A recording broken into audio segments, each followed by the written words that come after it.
Hello everyone, आज हम class 9 के लिए वर्कशीट नंबर 6 कर रहे हैं। 16/7/21 की ये वर्कशीट है जिसमें आपको फैक्टराइजेशन ऑफ अलजेब्राइक एक्सप्रेशंस इसके बारे में दिया गया है। अलजेब्राइक एक्सप्रेशंस हमने पढ़े थे, वो एक्सप्रेशंस जिनमें हम वेरिएबल और कांस्टेंट यूज़ करते हैं। वेरिएबल्स और कांस्टेंट्स को यूज़ करते हैं।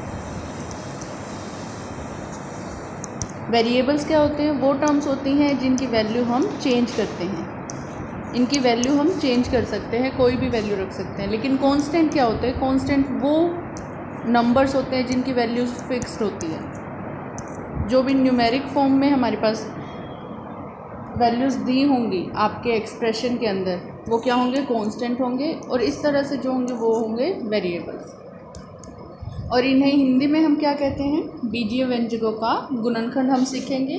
बीजीय व्यंजक क्या होते हैं? जो चर और अचर संख्याओं से मिलकर एक्सप्रेशन बने होते हैं, उन्हें बीजीय व्यंजक कहते हैं। ठीक है, चर जो इनकी वैल्यू चेंज होती है, अचर जिनकी वैल्यू चेंज नहीं होती है, जिनकी वैल्यू फिक्स होती है। अब ये क्या कहता है?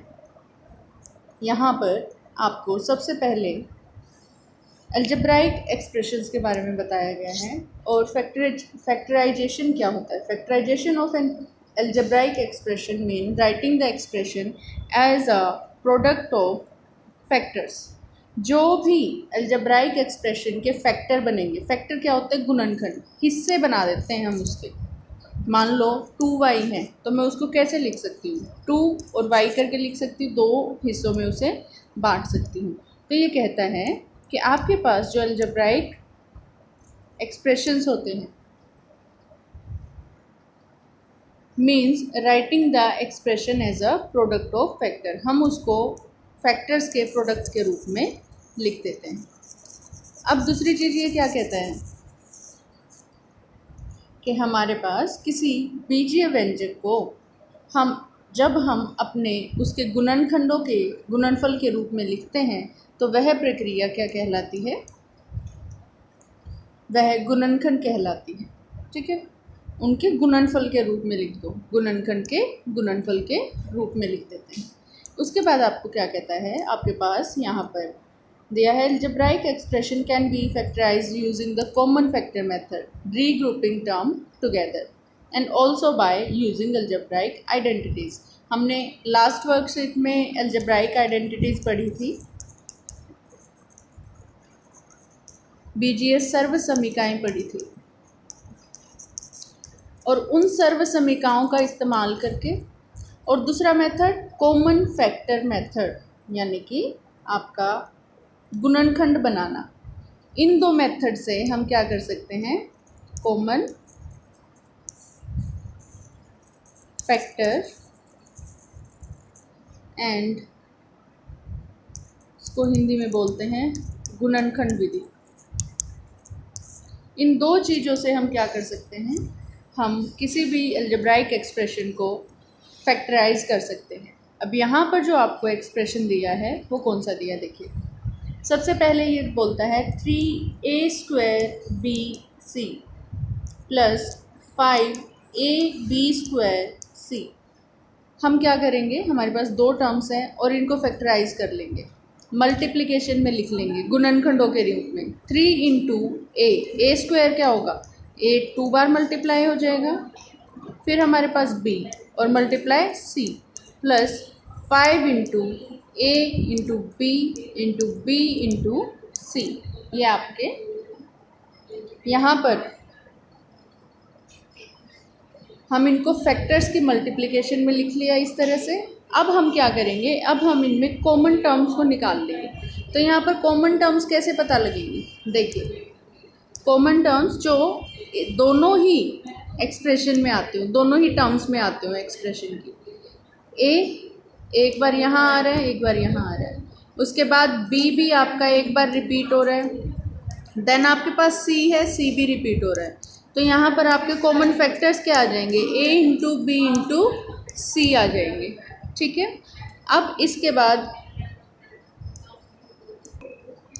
तो बेटा ये तो आपके कॉमन फैक्टर आ जाएंगे, लेकिन हमको अगर इसको सॉल्व करना है, फैक्टराइज करना है पूरी तरह से, तो अब हम क्या करेंगे, अब हम इसके ब्रैकेट में जो टर्म्स हमारी अलग से रह गई हैं उनको लिख लेंगे। कौन से टर्म्स रह गई हैं, देखिए यहाँ पर हमारे पास बाकी रही टर्म्स कौन सी हैं, हमारे पास कुछ टर्म इस तरह से रह गई, ब्रैकेट में उन्हें हम लिख देंगे 3a पहले वाले हिस्से में और दूसरे हिस्से में 5b रह गए। ठीक है बच्चों, तो ये बेटा आपका एग्जाम्पल नंबर 1 जिसे हमने सॉल्व किया है, और यहाँ पर इसी तरह से हमें फैक्टराइजेशन करना है। दूसरा मेथड भी हम सीखने वाले हैं। अब एग्जाम्पल नंबर 2 इन्होंने दिया है। एग्जाम्पल नंबर 2 में क्या कहता है, आपके पास इन्होंने दिया है x का क्यूब, एग्जाम्पल नंबर 2 ले रहे हैं, जो कहता है कि अगर x का क्यूब है उसके प्लस में 6y का क्यूब है माइनस 6x² है माइनस xy का स्क्वायर दिया गया है, तब आप क्या करेंगे, x को 3 बार मल्टीप्लाई में लिख लेंगे। ठीक है, ये मल्टीप्लिकेशन में हमने इसको लिख दिया। उसके बाद हमारे पास क्या आएगा, 6 इंटू, हम सबसे पहले यहाँ पर क्या करेंगे, जो x की टर्म्स हैं, x की सारी टर्म्स को एक तरफ लिख लेंगे। किस तरह से, देखिए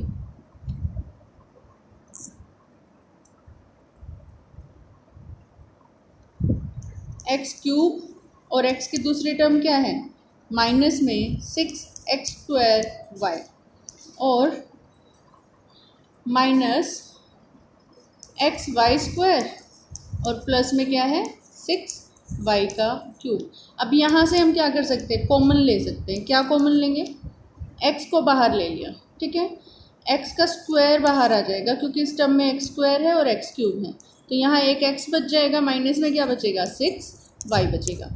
अब माइनस में यहाँ से हम क्या कॉमन लेंगे, y का स्क्वायर कॉमन ले लेंगे, और y का स्क्वायर कॉमन लेने से क्या बचेगा आपके पास ब्रैकेट के अंदर, x बचेगा और प्लस में 6y बचेगा। अब यहाँ आपको क्या करना है, इस पूरे में से हम कुछ चीज़ों को कॉमन ले लेंगे एक तरफ, तो x प्लस वाई 6y और x माइनस 6y हमारे पास आ रहा है। यहाँ भी आपका माइनस आ जाएगा क्योंकि हमने माइनस बाहर लिया है, तो माइनस कॉमन लिया है तो साइन हमारे पास चेंज हो जाएगा और यहाँ क्या आ गया, माइनस आ गया। ठीक है, अब यहाँ पर हमारे पास दो ब्रैकेट सेम बन गई, उसको हम लिख लेते हैं, क्या है x माइनस 6y, और दूसरी ब्रैकेट क्या बन जाएगी, x² माइनस y²। ठीक है बच्चों, ये आपका एग्जाम्पल नंबर कौन सा हो गया, 2 एग्जाम्पल। अब इसके बाद यहाँ पर आप क्या यूज़ कर सकते हैं, यहाँ पर हमारे पास जो x² माइनस y² है वहाँ आइडेंटिटी यूज़ कर सकते हैं, a² माइनस b² के जैसे।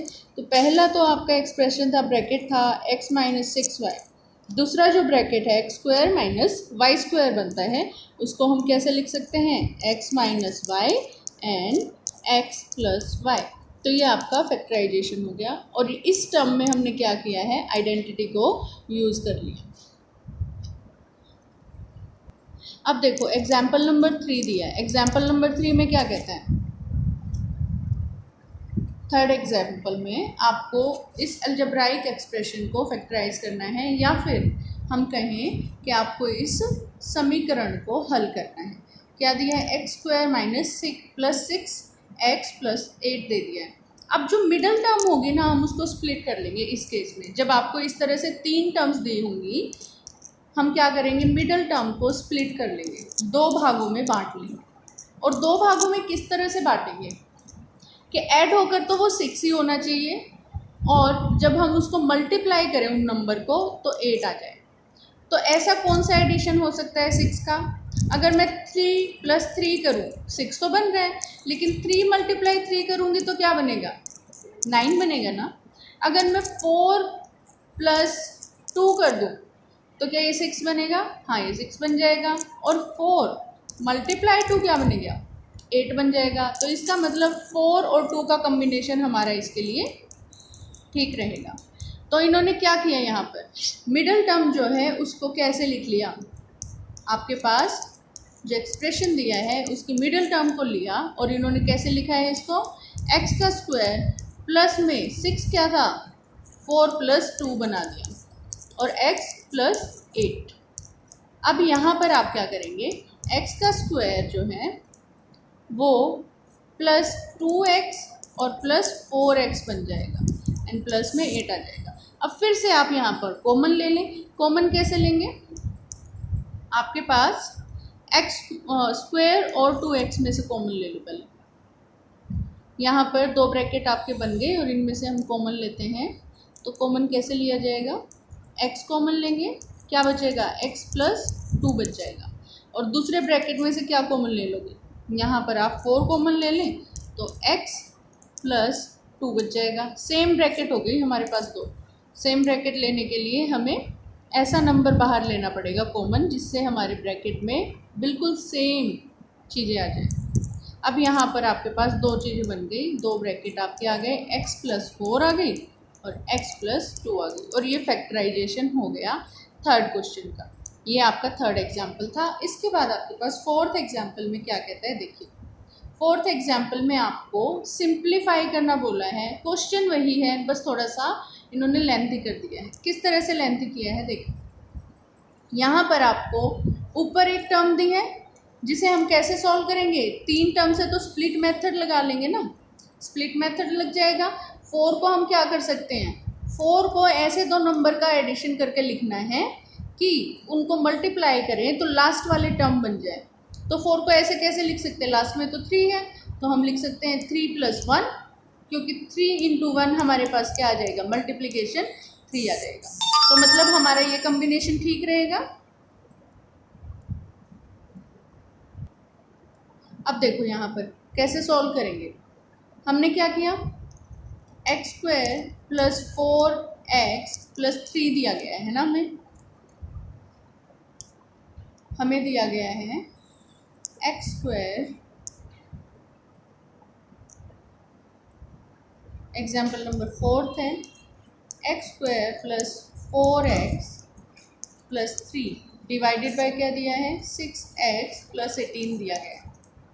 अब इनको हम सिंप्लीफाई करेंगे यानी कि फैक्टराइज कर लेंगे। कैसे करेंगे, x² + 4 को मैं क्या लिख लूँगी, 3 + 1 इंटू में x लिख लूँगी और प्लस में 3 आ जाएगा। डिवाइड में जो आपको टर्म दी है तो यहाँ से मैं कॉमन ले लेती हूँ 6, x प्लस क्या बनेगा 3 आ जाएगा। 6 × 3 क्या होता है, 18 होता है।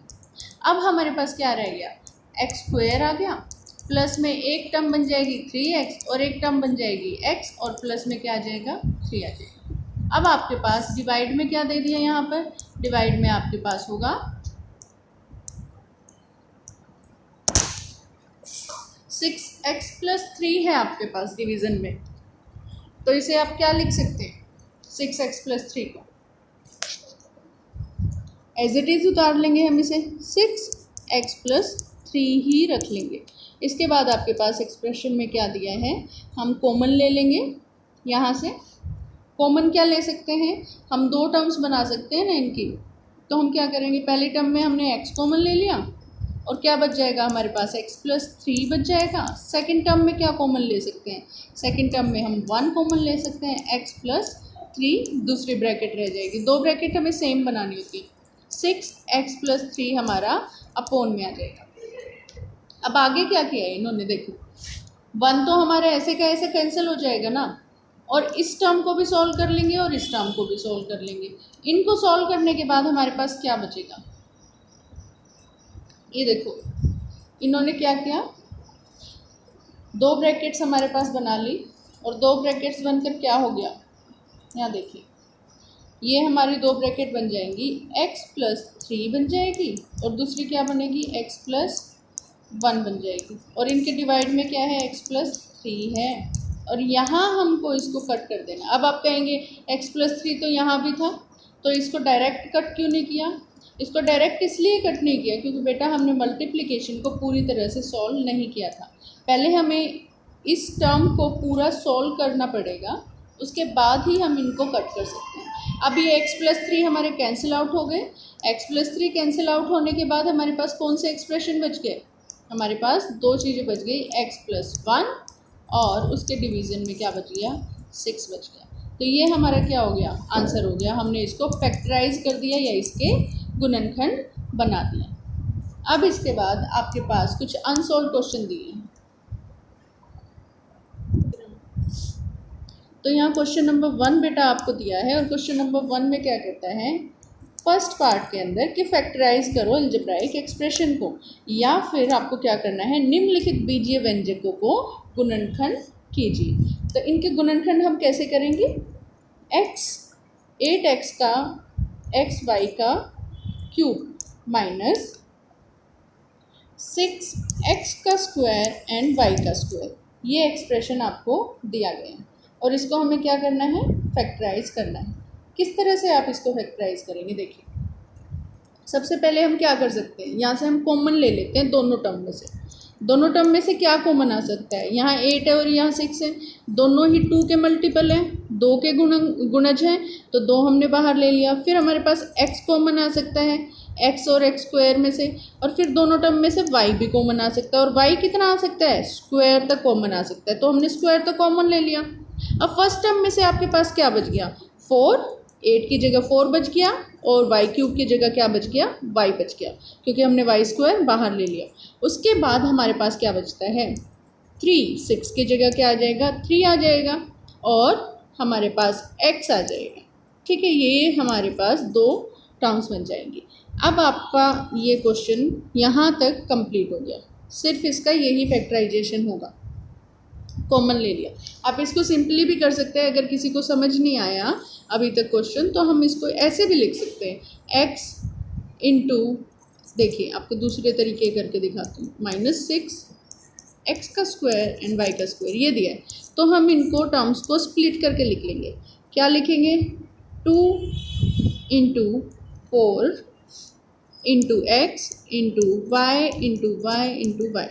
ठीक है, उसके बाद माइनस में 6 को कैसे लिखोगे? 2 इंटू 3 लिख लेते हैं, इंटू x मल्टीप्लाई में y इंटू वाई, ये आपके पास टर्म्स आ जाते हैं। और यहाँ से हमने कॉमन ले लेना है। कॉमन क्या आ रहा है? 2 आ रहा है, फिर हमारे पास x आ रहा है, फिर हमारे पास y की 2 टर्म्स आ रही हैं, और बाकी जो बच गए जिनको मैं सर्कल कर रही हूँ उनको हम क्या करेंगे?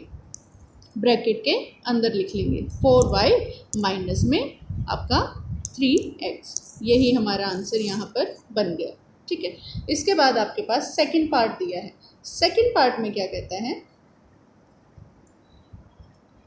सेकंड क्वेश्चन में आपको एक्सप्रेशन दिया गया है 2ab का square plus a square minus 2a square b minus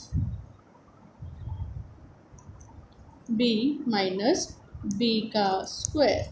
ठीक है, अब यहाँ पर आपके पास क्या बच गया? इसी तरह से कॉमन ले लेंगे हम। कैसे होगा? आपके पास दो टर्म से a square minus b square, तो ये तो हमारा एक फॉर्मूला बन जाएगा, a square minus b square. और फिर क्या दिया है? -2ab square and -2a square b, ये दिया है। तो यहाँ पर क्या होगा?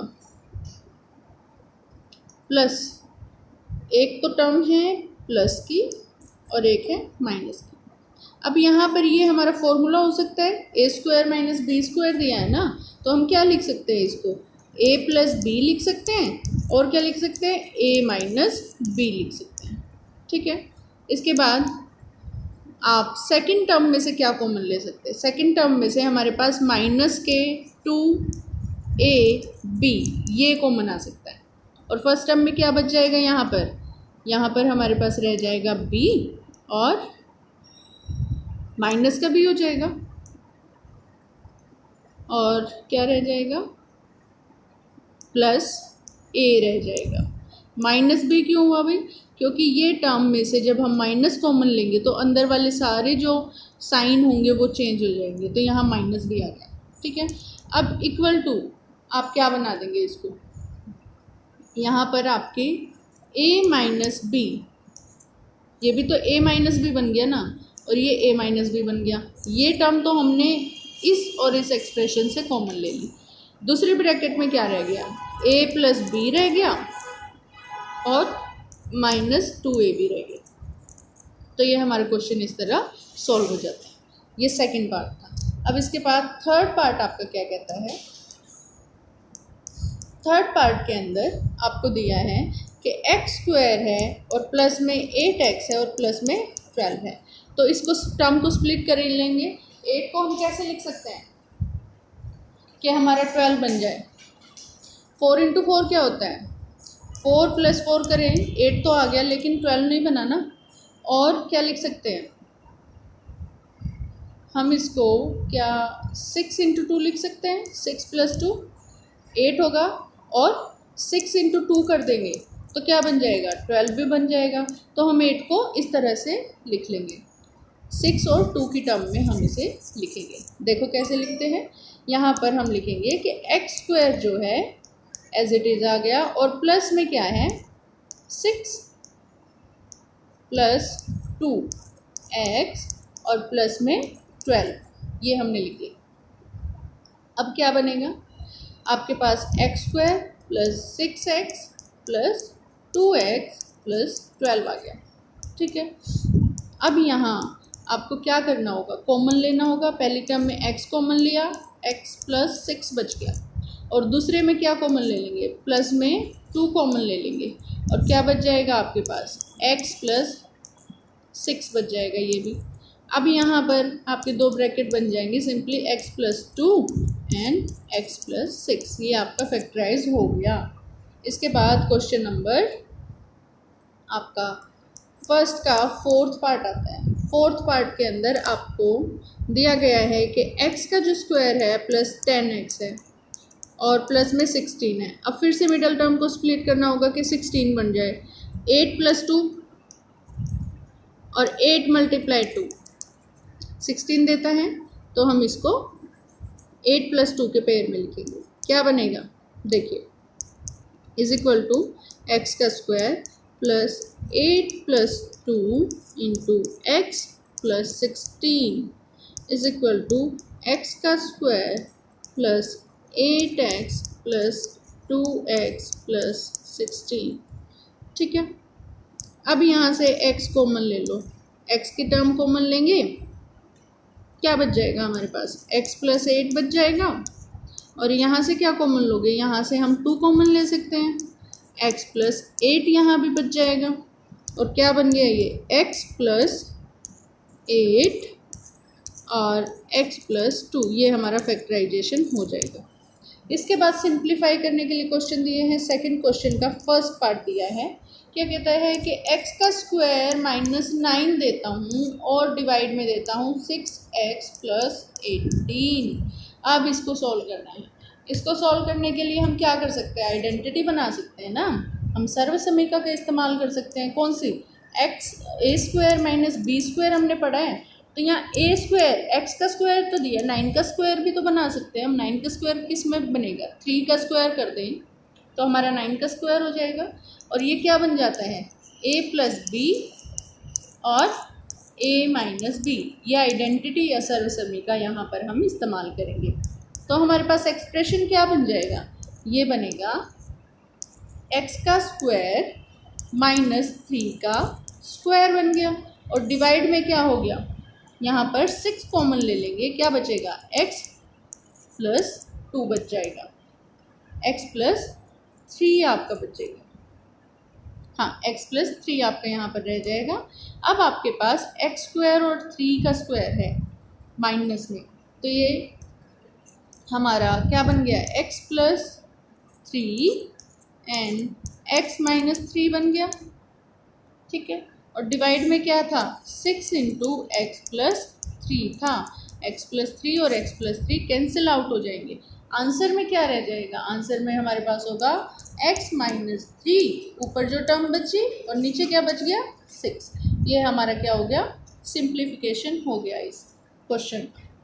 आगे क्या है, सेकंड पार्ट। सेकंड पार्ट में क्या कहता है, सेकंड पार्ट में आपको एक्सप्रेशन दिया है कि x का स्क्वायर है + 3x है और प्लस में 2 है और उसके डिवाइड में क्या है x प्लस 2 है। अब यहाँ पर मिडल टर्म को हम स्प्लिट कर लेंगे न्यूमरेटर में यानी कि अंश में। क्या बन जाएगा x का स्क्वायर प्लस 3 को हमें कैसा लिखना है 2 बन जाने के लिए लिखना है। 2 + 1 करते हैं तो वो हमारा 3 बनेगा और मल्टीप्लाई करें दोनों नंबर्स को क्या बन जाएगा 2 बन जाएगा।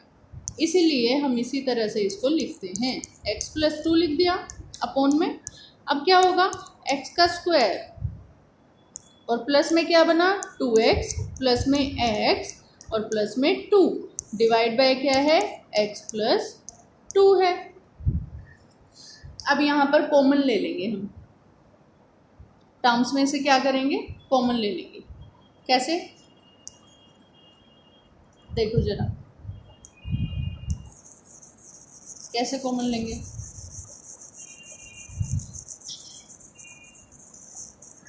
आपके पास लास्ट टर्म क्या रह गई, हमारे पास रह गया कि x का स्क्वायर था प्लस में 2x बना plus x plus 2 and divide by x plus 2 बन गया। अब यहाँ पर ऊपर में न्यूमरेटर में हम कॉमन लेना शुरू करते हैं। पहली टर्म में x लेते हैं तो x बचता है, दूसरी में क्या बच जाता है 2 बच जाता है और प्लस में दूसरी टर्म में से क्या कॉमन लेंगे 1 ले लेते हैं, x प्लस 2 बच जाता है, सेम ब्रैकेट बन के। अब क्या बचा है x प्लस 2 आ गया। अब इक्वल टू में क्या लिखेंगे x plus 1 and x plus 2 लिख देते हैं और डिवाइड में क्या बचता है x प्लस 2 बचता है। अब आपके पास दो ब्रैकेट सेम हो गए, इनको कट कर देते हैं न्यूमरेटर डिनोमिनेटर में से। आंसर क्या रह जाता है x प्लस 1, ये आपका क्या होगा आंसर होगा। ठीक है बच्चों, ये आपकी आज की वर्कशीट थी, वर्कशीट नंबर 6 और दोनों में ही सेम वर्कशीट है ये और आपको इजीली इसको आई थिंक इजीली आपको समझ आई होगी। आप अपने एनसीईआरटी बुक से भी कुछ क्वेश्चंस को ज़रूर रिवाइज करें और वीडियो को लाइक शेयर और सब्सक्राइब ज़रूर करें। Thank you.